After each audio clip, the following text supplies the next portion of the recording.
इस्लाम इसाईपछि संसारकै दोस्रो ठूलो धार्मिक समुदाय हो। विश्व जनसङ्ख्याको करिब 23% अर्थात् करिब 1 अर्ब 80 करोड मानिस मुस्लिम धर्मावलम्बी छन्। ती सबै इस्लाम धर्मावलम्बीका लागि मक्का र मदिना संसारकै सर्वाधिक पवित्र तीर्थस्थल मानिन्छन्। आखिर के छ मक्का मदिनामा त्यस्तो विशेषता जहाँ हरेक मुस्लिम जन्मेपछि जानै पर्ने इच्छा राख्छन्? दर्शकवृन्द, आउनुहोस् आजको यस श्रृङ्खलामा हामी आखिर किन मक्का मदिना हरेक मुस्लिमका लागि विशेष छ, आज हामी यसैको बारेमा विशेष चर्चा गर्नेछौँ।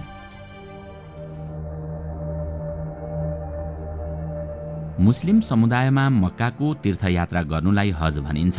हज गर्दा सबै पापहरू नष्ट हुन्छन् र मृत्युपछि स्वर्ग पुगिन्छ भन्ने विश्वास गरिन्छ। हज गरिसकेको व्यक्तिलाई हाजी उपाधिले समाजमा विशेष सम्मान दिइन्छ।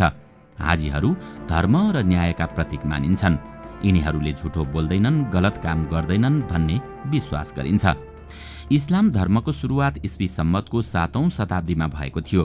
त्यसअघि अरबी कबिला समुदायहरू प्रकृति पूजक तथा मूर्ति पूजक थिए। उनीहरूमा यहुदी वा इसाई धर्मको गहिरो प्रभाव परिसकेको थिएन।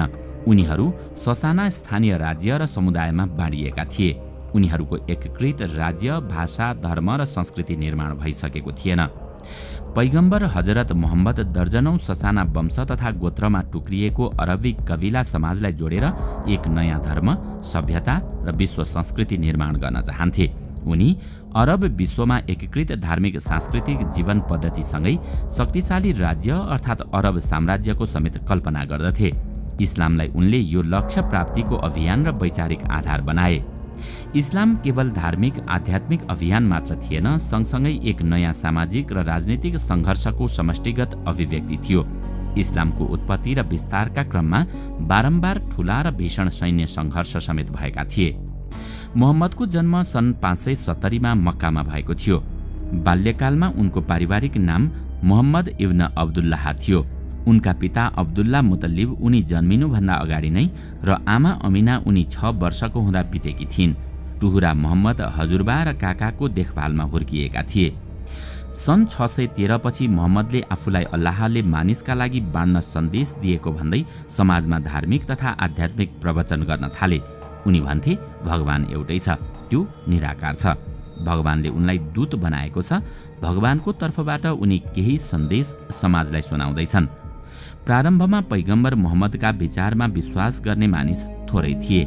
मक्काको प्रशासनले उनका विचार र प्रवचन मन पराएन, किनकि ती त्यतिखेरका आम समाजको बुझाइ र विश्वासभन्दा फरक थिए। मक्का प्रशासनसँग उनको द्वन्द्व र तनावको स्थिति उत्पन्न हुने सम्भावना बढ्यो, तसर्थ उनले मक्का छोड्ने निर्णय गरे। सन् 622 सेप्टेम्बर 24 मा हजरत मोहम्मद मक्काबाट मदिनाको यात्रामा निस्के। यो यात्रालाई हिजरा भनिन्छ। यो दिन इस्लामिक क्यालेन्डर हिजरी सम्वतको प्रथम दिन मानिन्छ। मक्का र मदिना दुवै स्थान आज साउदी अरेबियामा पर्दछन्। यी दुई स्थान बीचको दूरी 338 किलोमिटर छ। मदिनालाई केन्द्र बनाएर मोहम्मदले इस्लामिक अनुयायीहरूको सङ्गठन र सेना बनाए। सन् 629 मा करिब 10,000 सेना लिएर उनी मक्कामाथि युद्ध गर्न फर्किए। मोहम्मदको इस्लामिक सेना र मक्का प्रशासन बीच भीषण र रक्तपातपूर्ण युद्ध भयो। यो युद्ध मोहम्मदको सेनाले जित्यो। मक्का र मदिनामा मोहम्मदका समर्थकहरूको इस्लामिक राज्य स्थापना भयो। त्यसको विस्तार अरब क्षेत्रभरि गर्ने लक्ष्य राखियो। इस्लामको अर्थ हो अल्लाहमा समर्पित, विनम्र वा पवित्र। इस्लाम धर्ममा भगवानलाई अल्लाह भनिन्छ। अल्लाह एकमात्र निराकार र सर्वव्याप्त हुन्छ। इस्लाम मान्नेलाई मुस्लिम भनिन्छ। इस्लाम अवधारणामा सृष्टिमा जे हुन्छ अल्लाहको कृपाले हुन्छ। अल्लाहले मान्छेसँग धर्म शिक्षा पुर्याउन सन्देशवाहक अर्थात् पैगम्बरहरू बेला बेलामा धरतीमा पठाइरहन्छन्। इस्लामिक विश्वासमा अब्राहम, मोसेज, नोआहा, जिसस त्यसै सन्देशका वाहक थिए। हजरत मोहम्मद सबैभन्दा पछिल्ला पैगम्बर हुन्। यो विश्वासले इस्लामलाई यहुदी र इसाई इतिहाससँग समेत जोड्दछ। इस्लामिक विचारका 5 स्तम्भ हुन्छन्: तौहिद, नमाज, रोजा, जकात र हज।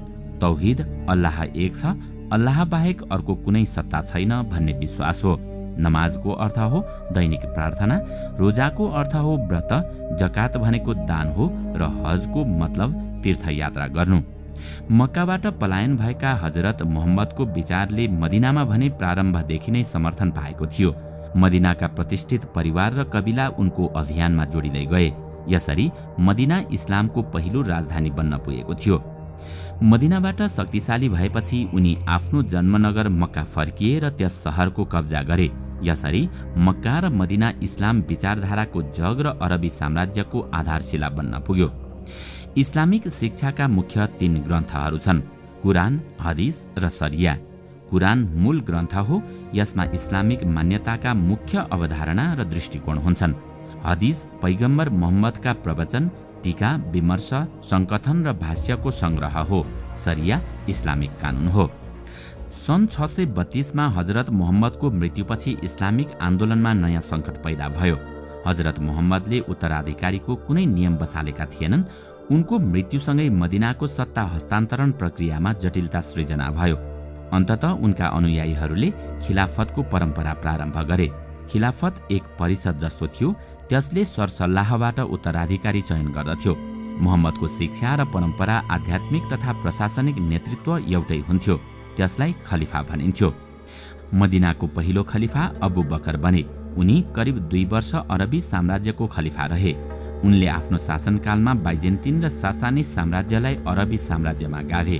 उनको मृत्युपछि नयाँ खलिफा उमर बने। उमरले जेरुसलेमलाई जिते। तेस्रो खलिफा उस्मानले अरब साम्राज्यलाई उत्तर अफ्रिका, अफगानिस्तान र टर्कीसम्म पुर्याए। इस्लाम छिट्टै एक विश्व अभियान बन्यो। यो साम्राज्यलाई राशिदुन भनिन्थ्यो। यो शब्द स्वयं हजरत मोहम्मदले छानेका थिए, जसको अर्थ हुन्थ्यो सही बाटो। बिस्तारै खलिफा शासित सम्पूर्ण साम्राज्यलाई खिलाफत भन्न थालियो। राशिदुन, उम्मायद, अब्बानी र ओटोमान इस्लामिक इतिहासका मुख्य 4 खिलाफत हुन्। मदिनाको खिलाफत मोहम्मदका आफन्तले भरिएको थियो। अबू बकर र उमर दुवै मोहम्मदका ससुरा थिए। मोहम्मदले 25 वर्षको उमेरमा एक अरबी विधवा खदिजासँग विवाह गरेका थिए। उनीबाट जन्मिएकी कान्छी छोरी फतिमा मोहम्मदकी प्रिय थिइन्। उनले फतिमाको बिहे आफ्नै प्रिय भतिजा अलीसँग गरिदिएका थिए। अली मोहम्मदको प्रिय भएको हुँदा उनी खलिफा हुनुपर्ने धेरै राय र माग थियो। तर खिलाफतले अलीलाई उत्तराधिकारी स्वीकार गरेन। यस कारणबाट अलीमा विद्रोही भावना बढ्दै गयो। उनका समर्थकहरूले तेस्रो खलिफा उस्मान विरुद्ध विद्रोह गरे। उस्मानको हत्या गरियो। यो विद्रोहलाई इस्लाम जगतको पहिलो गृहयुद्ध मानिन्छ। अली चौथो खलिफा बने। यो विवादले अन्ततः इस्लाम जगतमा 2 ठूला समुदाय जन्मे, सुन्नी र सिया। सुन्नी इस्लाम जगतको ठूलो समुदाय हो। करिब 90% मुस्लिम सुन्नी समुदायका छन्। साउदी अरेबिया, पाकिस्तान, इराक आदि सुन्नी बहुल देश हुन्। तर इरान भने सिया बहुल देश हो। सुन्नीको अर्थ स्वयं पैगम्बर हजरत मोहम्मदले प्रारम्भ गरेका प्रचलनमा विश्वास गर्नेहरू हुन्। सुन्नीहरू अबू बकर, उमर र उस्मानको खिलाफतलाई मान्दछन्। तर सियाहरू भने चौथा खलिफा अलीलाई मोहम्मदको वास्तविक उत्तराधिकारी मान्दछन्। सियाको अर्थ हो अलीको समूह। तर अलीको खिलाफत मदिनामा लामो समय चलेन। उस्मानका समर्थकहरूले नयाँ विद्रोह सङ्गठित गरे। सन् 661 मा अलीको हत्या भयो। सँगसँगै राशिदुन खिलाफतको पतन भयो। त्यसपछि अरब साम्राज्यमा नयाँ खिलाफतको उदय भयो, उम्मायद। यसको केन्द्र दमास्कस थियो, जो आज सिरियामा पर्दछ। तेस्रो खलिफा उस्मान उम्मायद कबिलाका थिए। उनको हत्यापछि उम्मायद कबिला असन्तुष्ट थिए। उनीहरूले दमास्कस क्षेत्रबाट अली विरुद्धको अर्को विद्रोह सङ्गठित गरे। तसर्थ उम्मायदहरूले राजधानी मदिनाबाट दमास्कस सारे। उनीहरूले सल्लाहकार परिषदबाट उत्तराधिकारी छनौट गर्ने प्रणाली अन्त्य गरी वंश परम्परा प्रारम्भ गरे। यसरी अरब जगतमा राजतन्त्रको उदय भएको थियो। उम्मायद खिलाफत सन् 750 सम्म कायम रह्यो। त्यहाँ फेरि अर्को विद्रोह भयो। यो विद्रोह पर्सिया क्षेत्रबाट सङ्गठित भएको थियो। यो विद्रोहपछि अरब साम्राज्यको राजधानी दमास्कसबाट बगदाद सारियो। नयाँ शासनलाई अब्बासी खिलाफत भन्न थालियो। अब्बासी खिलाफत सन् 1258 को मङ्गोल आक्रमणसम्म कायम रह्यो। त्यतिन्जेल मङ्गोल साम्राज्यमा इस्लामिक धर्म, विचार र संस्कृतिको प्रभाव पुगिसकेको थिएन। मङ्गोल साम्राज्यको केन्द्र मङ्गोलिया थियो। मङ्गोलहरू अरबी कबिला थिएनन्। यो साम्राज्यका संस्थापक चङ्गेज खाँ थिए। चङ्गेज खाँका नाति हुलागु खाँले बगदाद कब्जा गरी इस्लामहरूको तेस्रो खिलाफत अब्बासीमाथि विजय हासिल गरेका थिए। मुस्लिम जनतासँग अन्तर्घुलित हुँदै गएपछि मङ्गोल शासकहरू आफै इस्लामिक हुँदै गए। उनीहरूले इस्लाम विचारधारा, धर्म र संस्कृतिलाई मङ्गोल दुनियाँसम्म पुर्याए।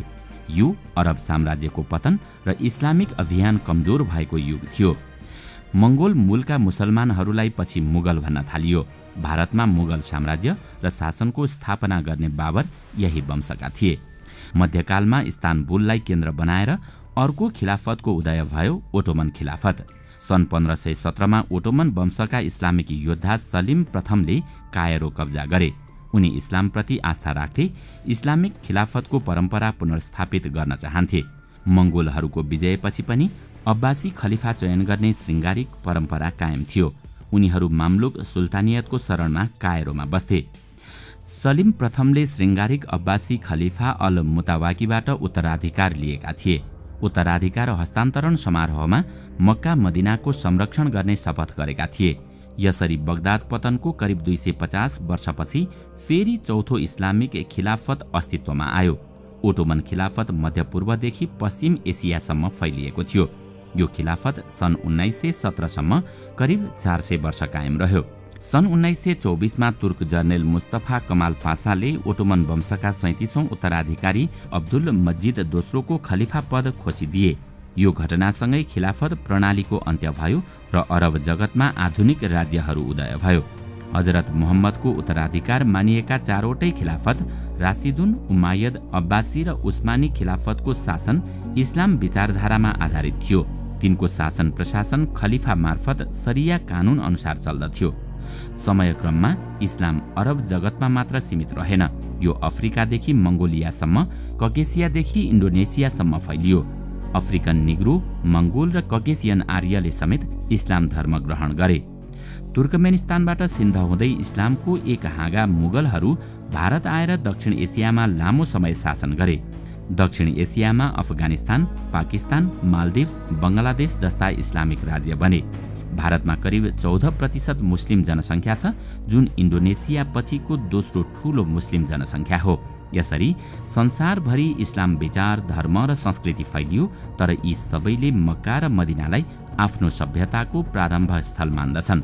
यसकारण इस्लामिक जगतमा र मुस्लिम जगतमा मक्का र मदिनाको विशेष महत्त्व छ। मक्का मुहम्मदको जन्मनगर हो भने मदिना प्रथम इस्लामिक राज्यको राजधानी। त्यसैले यी स्थान इस्लाम धर्मावलम्बीहरूका लागि पवित्र स्थल मानिन्छन्। दर्शकवृन्द, हुन त हाम्रा कतिपय दर्शकहरू नै मुस्लिम समुदायको हुनुहुन्छ होला।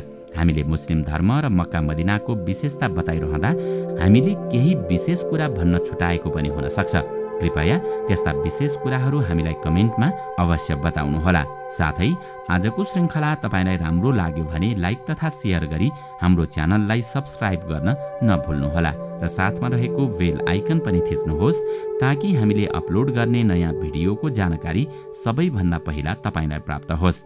आजका लागि यति नै। अर्को भिडियोमा अझै रोचक तथ्य लिएर आउने नै छौँ। तबसम्मको लागि बिदा दिनुहोस्। नमस्कार।